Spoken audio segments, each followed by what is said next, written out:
Hello guys, good morning. Welcome to Angel Baking with Mommy. So guys, Merry Christmas and advance Happy New Year to all. Ayan, thank you for supporting Angel's Baking with Mommy. Okay, so guys, ngayon ipapakita ko lang sa inyo ang mga binili kong mga kakailanganing mga sangkap para sa aking Christmas cakes. Ayan. Okay, so isa-isahin ko lang muna to guys. Okay, so mayroon ako ditong vinegar Del Monte para sa aking sour cream. So, if maubusan ako nito, mayroon akong white vinegar. So, parehas-parehas lang din yan.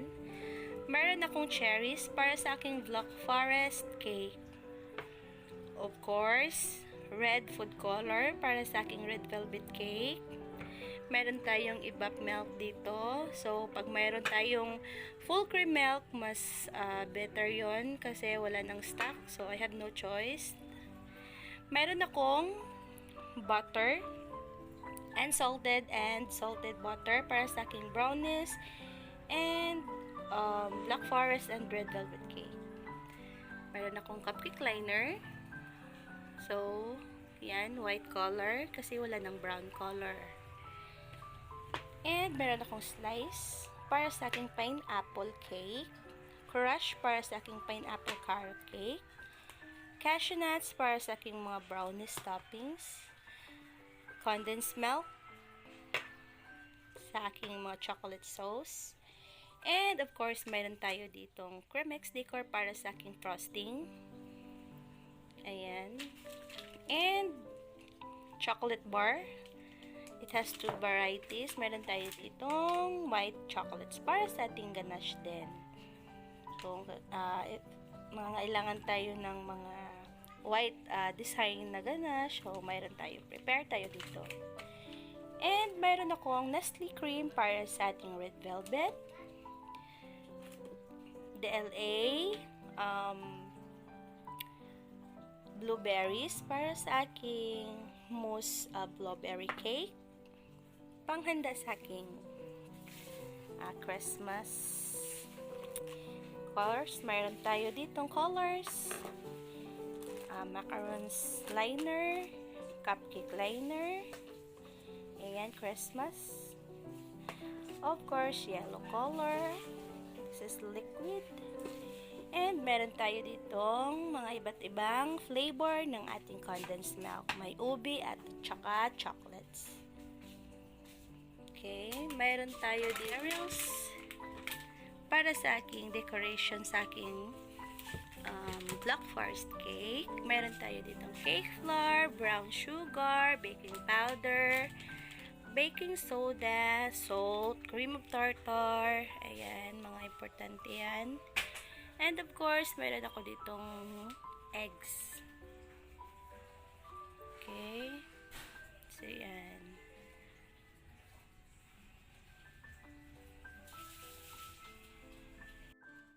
Okay, so ito naman ang mga binili kong mga kakailanganin din. So, mga last week na to sa akin. Ayan. So, hinanda ko to before po yung mga ginocery ko po kahapon.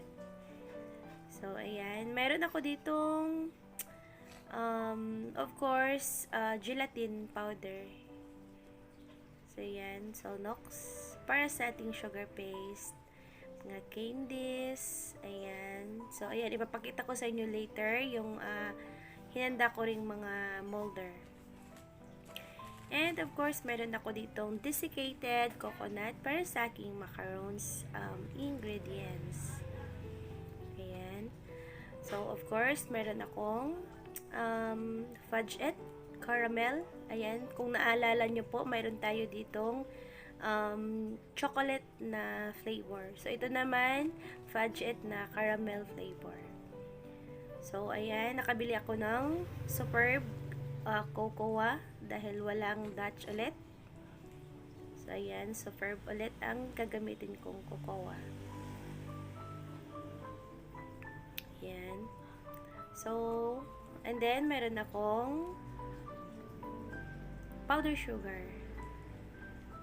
Ayan. powder sugar. So, kailangan madami ang powder sugar na aking bibilhin kasi napaka-importante sa akin. Kasi marami akong mga ginagawang mga candies ngayon. So, papakita ko sa inyo yan later po. Yan. So, of course, additional gallon po na Creamcheese decor. Yan. Kasi, kailangan ko ng maraming Creamcheese para easy na lang po ang pag-frosting. Yan. So, ang Creamcheese decor na yan po ay nasa 1,050 plus ang pagbili ko po ng ganyan kalaking galon. So, and then meron akong cans para sa aking mga chocolate, red velvet in a can, ayan, mga mousse cake in a can, chocolate cake in a can. So, at least meron tayo dito prepare. Ayan. Ipapakita ko rin sa inyo guys later kung paano po gumawa ng mga recipe po na inakan. So, later po ipapakita ko sa inyo po. So, ayan. At least prepare tayo sa mga ganitong mga recipe, guys.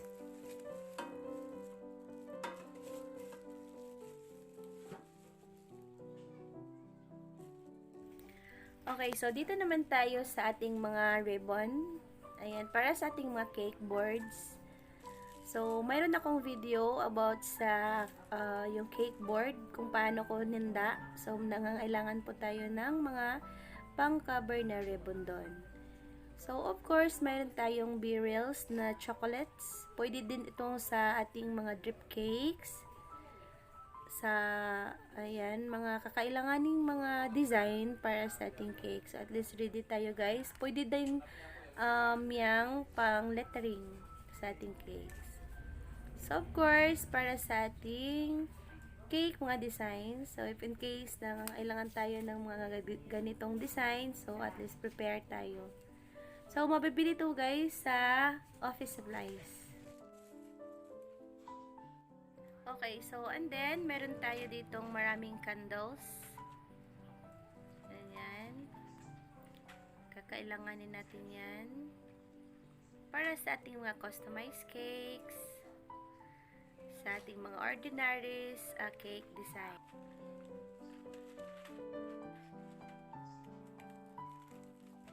Okay, so of course, ang ating mga happy birthday topper. Ayan, iba't ibang klaseng mga toppers yan. So, depende sa mga design na ating gagamitin. So, ayan.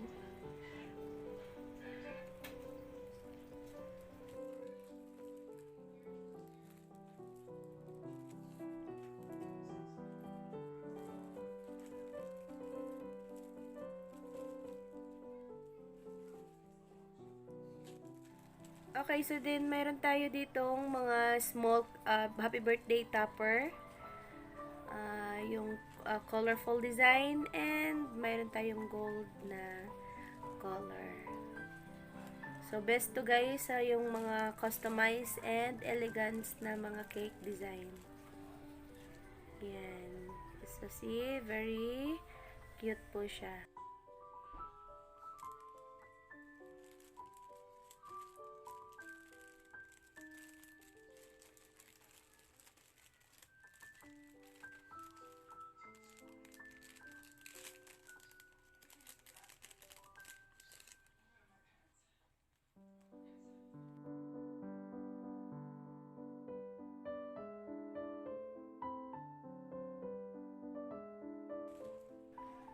Okay, so and then, mayroon tayo ditong maraming mga candlestick na mahahaba na color gold.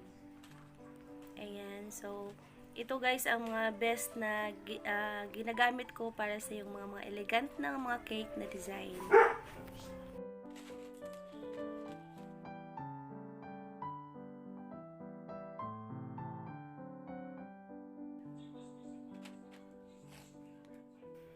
And then, of course, mayroon ako ditong 2021 na foil balloon.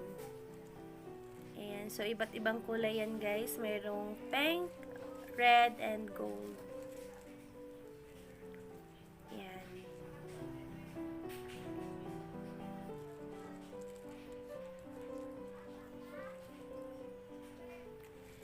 Okay, so mayroon din akong happy birthday na foil balloon din.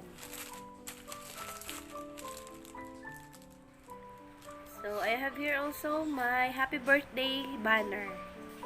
So, iba't ibang design din po ang ating happy birthday banner. So, mabibili nyo po ito sa mga baking store. Okay, so yan, may unicorn din na design. Kasi maraming humahanap po ng mga unicorn design. So, bumili na po din ako ng marami. Okay, and then, meron tayong ditong silicone mat. Dalawang klase po ang binili ko. Merong maliit at saka yung malaki. So, itong kulay white, guys, ay maliit po siya ang size.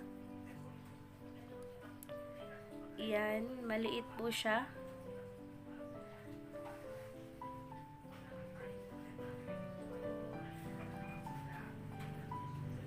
While ito namang brown, guys, is malaki. So, napaka-importante itong malaki, guys, kasi pag naggagawa ka ng mga sugar paste, so, mas madali siyang gamitin. Ayan. So, guys, meron akong video. Ipapakita ko sa inyo later yung gumawa ko ng gum paste candy. So, ito ang ginagamit ko.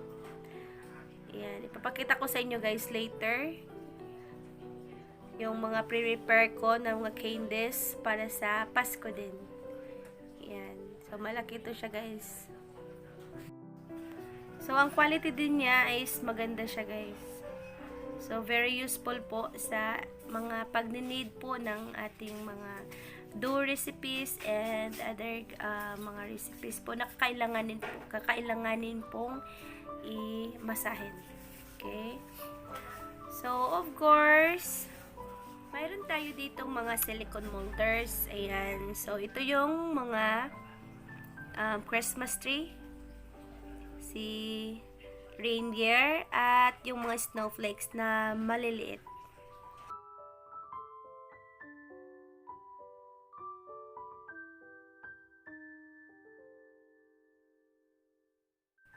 And meron tayong design. Ayan. Binili ko to siya, guys, kasi nagagandahan ako sa kanyang design.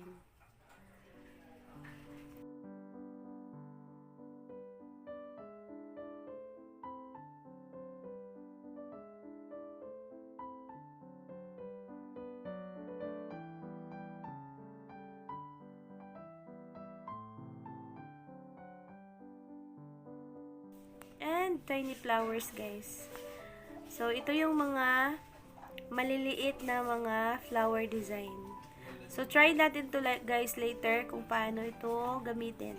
Okay?